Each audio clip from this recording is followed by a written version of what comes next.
Welcome back to another episode of Life After Corporate, my friend. And if you're new to our show, welcome home. We have something very special to share with you today, especially if you have recently left corporate to package up your expertise as a consultant or fractional leader. And this will apply to coaches as well, especially those that are selling into businesses. We know that the B2B sales process is very different than selling to consumers.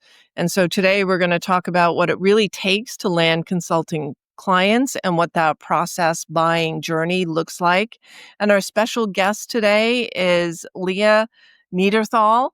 Leah is the founder of Smart Gets Paid. I've known Leah for a number of years. I subscribe to her newsletter. Every time we're in the same room, I get so excited to see her because she always drops some words of wisdom on the audience. And she really knows her stuff when it comes to selling to companies. She's been helping women consultants attract more of the clients they want and get paid more for their work. So we share that passion. And be more successful in the consulting businesses that they launch through her program, The Academy. She's also the host of the Smart Gets Paid podcast, where listeners go behind the scenes into her actual calls with clients, where Leah tackles their biggest sales challenges and they can learn sales strategies that they can use in their own businesses. And before starting Smart Gets Paid, Leah built, grew, and sold 3 businesses. I did not know that.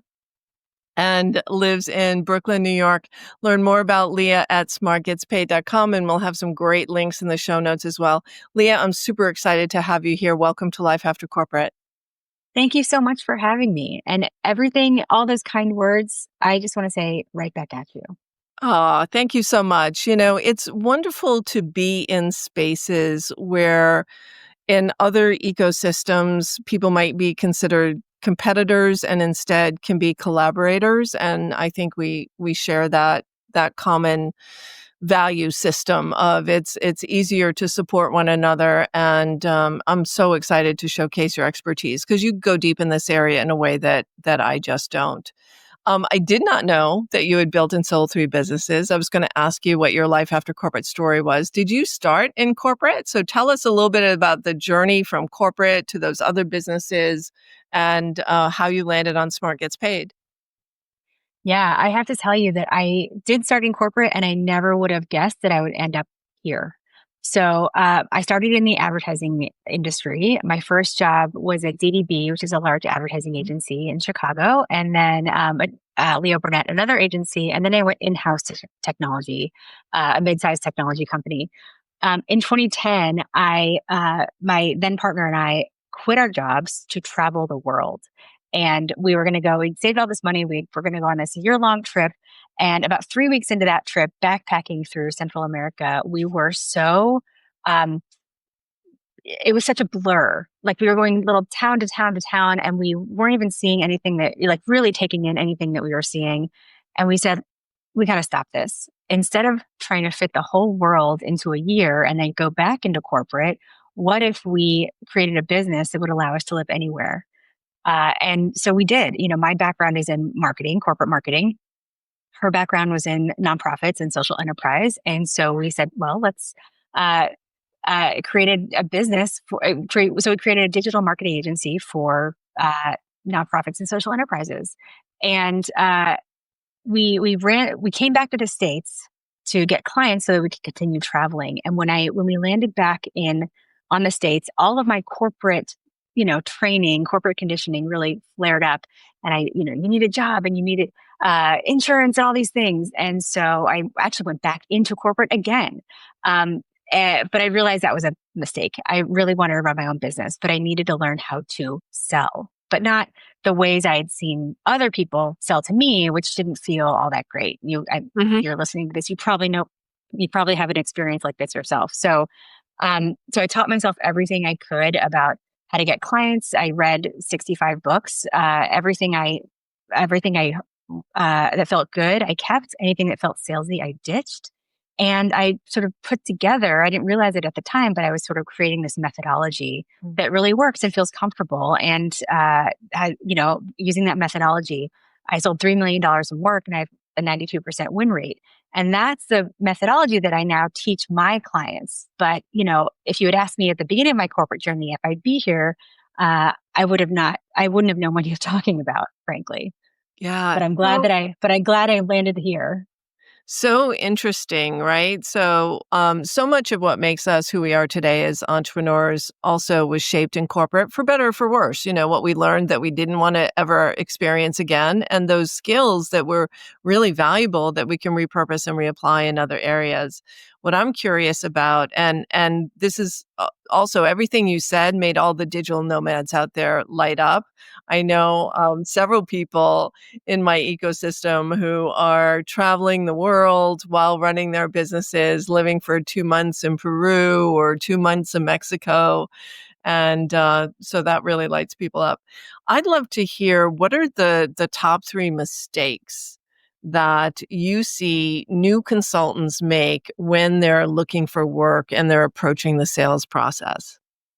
Yeah, this is such a great question because you're right. We have so much great knowledge and experience, and we want to, when we leave corporate, we want to bring that to people. But there are some traps that women can fall into when they start trying to get clients into their consulting business. I'd say the biggest, the umbrella that sort of covers a lot of these is, um, you know, we come out of corporate often in environments that have lots of hierarchy or lots of process. And, anybody who's worked in corporate knows it's not easy to get a lot of things done quickly, right? And so then we start our own businesses and we try to sell in work or projects or, however you deliver your work back into corporate or businesses or what have you. And we sort of forget how complicated it is for decisions to be made inside corporate. So we sort of forget how complex the sales process is, which is why, in my work, there are two systems that I'm helping women implement in their business. There's the marketing system and the sales system. Of course, when a lot of people think about how to get clients, I'm using air quotes, get clients, they really are thinking about the marketing side. How do I brand myself or what do I do on LinkedIn? But they forget the sales side. And so I'd say some of the biggest mistakes are not really understanding or not remembering what we call the process buying journey. There's actually two journeys that every consultant has to, or every client goes through when they make a decision. There's the emotional buying journey and the process buying journey. The emotional buying journey says, do I want this? Do I understand that this will solve a problem? Have I identified that this is a problem I want to solve? And do I believe that this provider can solve it for me? Great. Check that box, right? But the process buying journey says, can I buy it? And that's where a lot of consultants get tripped up. I think we have to remember that, we have been on the buying side in corporate and we haven't been on the sales side, right? On the other side of the table. And so I think trying to understand the process buying journey in the sales process without that, you can really do what we call breaking your own heart. Somebody expresses interest, but it takes them anywhere from 3 to 18 months to say yes, right? And it can really slow you down and make you feel disillusioned with your business. Even to the point of saying, maybe I'm not cut out for this because people aren't saying yes quickly. So, understanding the process buying journey is first and foremost the biggest, I think, missing piece that consultants need to understand to actually get work sold in. Yeah, and let's unpack that a little bit if you're willing to. I know one of the big mistakes that people make early on, it's a rookie mistake, right? Not understanding the decision-making process, like who's involved in the decision. But is that one of the first questions you ask, or where does the buying process journey begin in selling in the actual commitment to do the work? So I'd say the process buying journey starts in the first sales conversation. And I teach my clients how to ask questions similar to what you're referring to. Who's involved here? Who needs to say yes to this? Who needs to sign off? Who needs to weigh in? Um, how does how does how does this typically work in this company? How do consultants get brought on? How do vendors get approved, et cetera? The first rookie mistake is not asking those questions at all, Hmm. right? And then, but once you can start to ask those questions, you can, gauge what it will actually take to have to to get the work sold in. Then, really, the sales process often becomes you think you're selling to your main contact, but you're not. You're actually helping your main contact sell into the organization, what we call navigating the jungle. Yeah. And I'm just curious because I know if it were me, because I have sales experience in my background, I would want to get in front of that decision maker. It makes me really uncomfortable when I'm training someone else to sell for me internally. Is that what you advise, or do you advise people to on how to train that person who's the internal advocate for you? So the internal advocate, what we call the champion, is having a great champion is can be more effective than even having access to the decision maker. And I want to take a quick detour. So I was reading a study that came out a couple of years ago that said that in the B2B sales process, the B2B buying process, there are 7.4 decision makers. Wow. And and so I mean, it's sort of mind blowing, but if for anybody who's worked in corporate, that's not really far fetched because there Right. are 7.4 people who need to weigh in on this, even if they are not the one, literally signing off. So, you know, especially in this environment, getting to the decision maker is really challenging because it's like a hydra, with many heads in that environment, having a champion, having that internal advocate is so important. And so our job is to help them understand their own process and to arm them with the tools to get you sold in. Sometimes that can be, let's get on a call with the decision maker or decision makers, but sometimes it can be providing them with language or other, materials to help them sell you the way you would want to sell you. Hmm. Yeah, that makes sense. That makes sense. Any other mistakes that you see new entrepreneurs, new consultants make when they're first embarking on their B2B sales journey? Yeah, I think one of the biggest mistakes, and this might be one you see it as well, is how you talk about your work. Mm. A lot of women consultants, when they get started, are talking about what they do, the tactics of their work. I'm a digital marketer. I'm a fractional COO. I, do leadership retreats or what have you. All of those are accurate, but they don't actually, to what we were saying earlier, they don't actually arm people to understand your value, how you will make the company better. And so in our world, we call that the painkiller statement. Creating the one line about your value that helps people understand it and then talk about you to others. When you can create that, what we see in our work is that it, it the client can understand how you will help them even before that first sales conversation. And it's also what makes you memorable and differentiated from someone else that they may be talking to. So I love that. I love that strategy. Do you have a third? Yeah. So I think to this idea of what it really takes to get work sold in, um, I think a lot of consultants also underestimate how many people they need to be talking to at one time. How many clients should be in their pipeline or potential clients in their pipeline, especially in this environment when what we see is a lot of projects are getting pushed, delayed, canceled. Your main contact could just be laid off. I mean, there's so many twists and turns in the sales process, especially right now. So what we want is for you to have pipeline coverage, a number of, enough opportunities in your pipeline so that if something happens or gets pushed, you are covered. Um, it's one of the first things we do because this sort of shift here and understanding this is so critical to your ability to get, reach your income goals.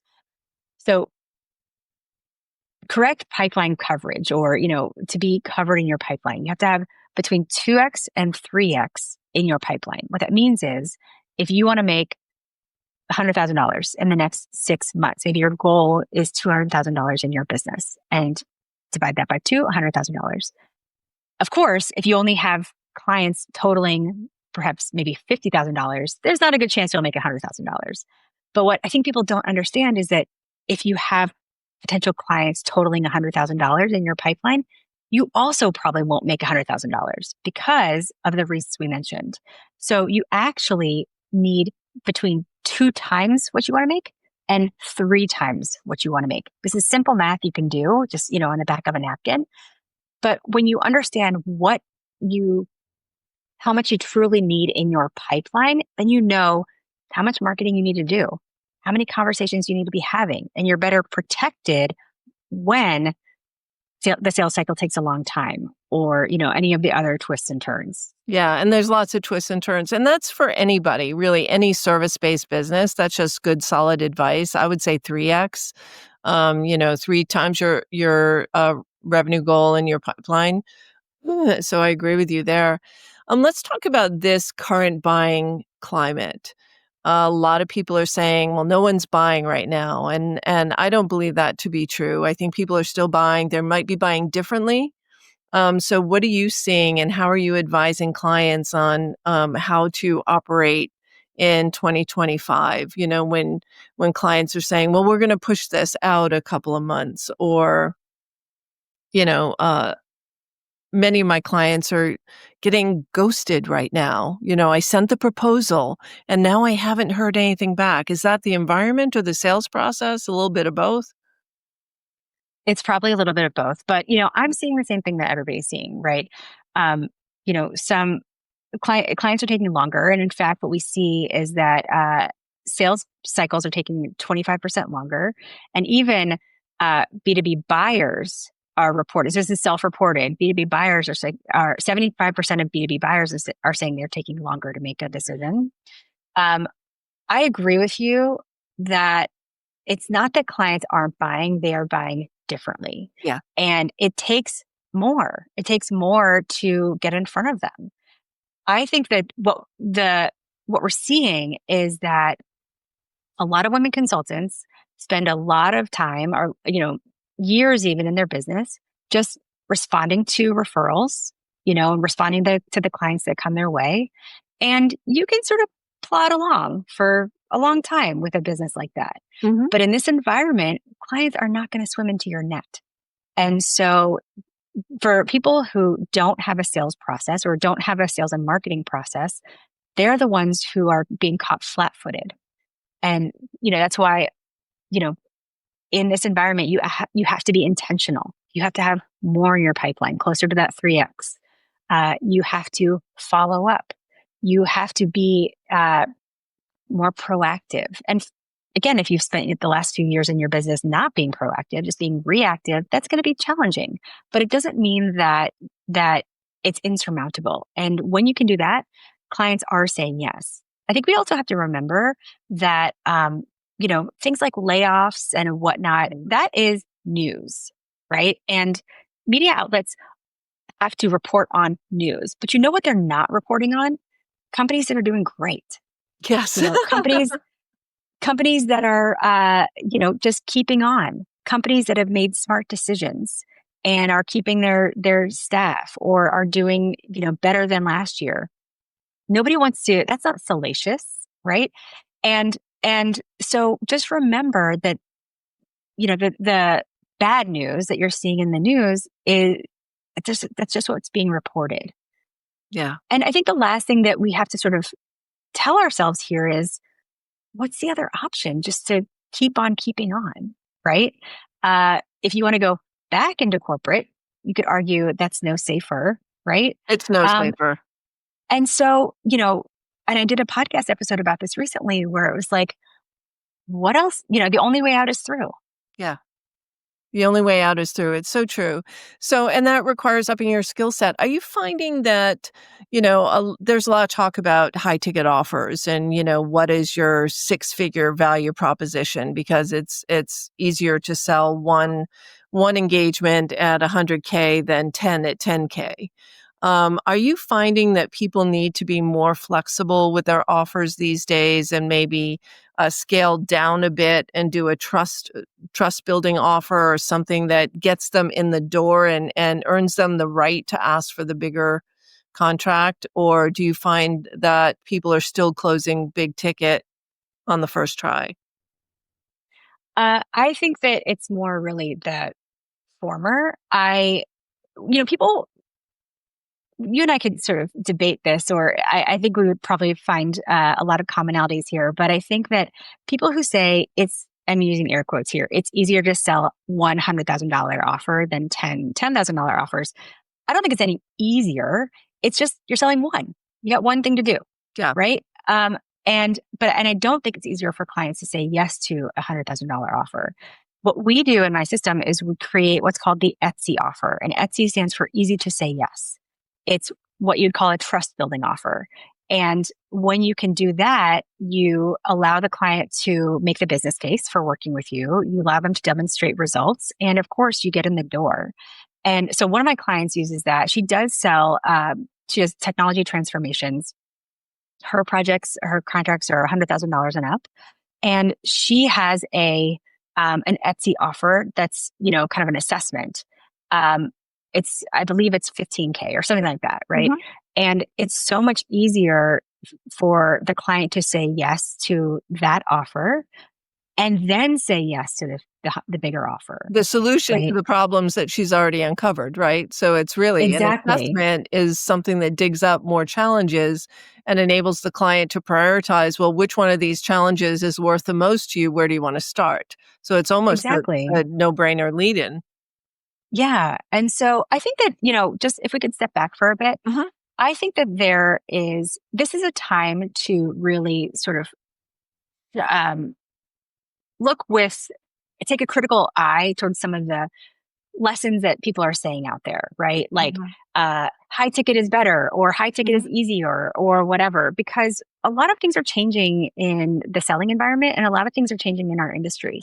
I think there are a lot of people who have spent a lot of time and a lot of money telling consultants that getting clients should be fast and easy. And, Can we and just take a break and just laugh about that because it's just simply not true, you know? There's it's, yeah, it's simply not true. right. A lot of the marketing that consultants have experienced is the marketing that's been geared at them, right? And when you're a new consultant, it is very much like a B2C purchase, right? Having you sign up for a coaching and, offer or a program or something like that. And they look at that and the promises like get clients quickly or whatever. And you think that it should be that way. And if when it's not for you, because you are selling big contracts into these businesses, even, small to medium contracts into businesses, it's not that way. It's not fast and easy. And so I think that, part of the growth when you're a consultant is realizing that um, some of the marketing messages out there from some business gurus that we might know um, doesn't apply. And your business is a little bit different. If you're selling B2B, a lot of those messages won't work for you. Right. They won't. And it's hard. I pulled down some stats recently that it takes 2 to 5 years to replace a corporate salary, depending on how much you were earning in your last position. So let's talk about the growth journey. We've talked a lot about starting up and what are some of the mistakes that you might make and what is the better way to think about it. But there's something that you and I are both familiar with, and it's called the messy middle. And that is, you have those early successes. Maybe you are making a couple 100,000 or 300,000. It's always great to get those notes from clients like, I just hit six figures this year and my client upped again. In 2026, we have an advisory retainer. People use growth and scale interchangeably. And, Mhm. let's talk about the messy middle is when you really do need to grow. I guess Mhm. maybe you and I use messy middle as different in different ways, but just explain the messy middle and what it means to you and, Yeah. how you coach your clients past the early easy wins to when they really actually have to work to get business? So, what's interesting is, uh, I work with women in the messy middle when they realize, okay, now I have to, actually have a strategy to get clients. And this is where a couple things can happen. You can um, put in the work and learn how to do this, or you can just sort of plod along and be like a zombie business. You're not growing, you're not dying, but you are somewhere in between, right? I'm not like a big zombie person, but I understand that like that's how zombies work. Um, and so in the messy middle, this is where you actually have to build the systems, build a marketing system, build a sales system so that you can get this part of your business, the getting clients part, really dialed in. Um, that's so that building is what happens in the messy middle. Now, the messy middle can be pretty long, right? But when that starts to work, what we see is that then you start to get an eye, actually, when that starts to work, what we see is that people are the victims of their own success. Now they have the clients. Now they are getting paid. Now they're getting more inquiries than they know what to really do with. They have, they can pick and choose and whatnot. Then they're thinking about, well, now I have to think about my bandwidth, or do I bring on a team? And then they're sort of moving into scaling mode. Yes. Um, and scaling for a consulting business is, maybe a little different than what you would think about in the traditional sort of scaling terminology. In most of the business sort of parlance, scaling is growth at all costs, optimize for money, do whatever it takes, hustle. Scaling for a consulting business is a little different. Uh, Growth that makes sense, optimize for your time and energy and happiness, and certainly don't hustle. There are other parts to life, and so we have to sort of scale differently. And I say, especially for a consulting business, when it's you and maybe a small team at that point, scaling is not something you uh, just do all at once. Scaling is the result of smart decisions you make along the way. When to implement a system or add a workflow or bring on a person. And so moving from that sort of growth and sort of like the building the systems part for the sales and marketing system to moving into scaling mode is really like the life cycle of a consulting business. Yeah. And what percentage of clients that you work with are really in it for the growth and the lifestyle? And how many really do want to scale to something bigger and maybe make an exit in a few years? Well, it's funny because the women that I work with really don't have an eye towards some type of exit. Mhm. Um, and it may be the case that they do down the road after these things really get started, sort of dialed in. But I think across the board, the women I'm working with they're in it for having a good life, Yeah. picking up their kids from soccer, taking their family on a trip, funding their retirement, like these are the metrics that are important to them. Uh, and so of course, having more money gives them the flexibility to make lots of different choices, right? It's not about that they make different choices. It's that they have different choices. And so that's really what the women I work with are in it for. I talk about in my work, there's three types of profitability. There's financial profitability, obviously making great money to, support your life. Professional profitability, doing the work you love with clients you enjoy, and emotional profitability. Are you having fun? Do you have time for the people and things that matter? And so the women that I'm working with are in it for the balance. It's not about one or the other. It's really the balance. And that's how you have a really profitable, fulfilling consulting business for the long haul. Yeah. This has been such a rich conversation, Leah, and we all know that more and more women are choosing this path, especially with the rollbacks of DEI and just I think women waking up and being fed up with sacrificing their soul for a paycheck, and with the increase in coaches and consultants entering the market, I think your work is needed now more than ever. And so if someone is considering starting a consulting business, or they're already in a consulting business and having difficulty getting their proposals sold, how do they get in touch with you? What is the best way to get more Leah in their lives? Well, you can, there are a few ways. You can find me on LinkedIn, just Leah Neaderthal, search for me. You can find me on my website at smartgetspaid.com. Or if you are a podcast listener to Deb's podcast, you can find me wherever you listen to podcasts. It's the Smart Gets Paid podcast. Thank you so much, Leah. Thank you for being a great partner on this journey of helping women make more money, meaning, and impact doing work they love. And look forward to seeing you again real soon. Thank you so much. Thanks for having me. That's it for now, my friends. If you are a consultant, I hope you are taking notes. There were some great tactics that Leah shared with you in this episode and strategies for how to get more of your proposals, get more attention and more traction in the work that you're doing. And we will continue to provide you with actionable support on this entrepreneurial journey. We'll see you next week. Thanks so much for listening.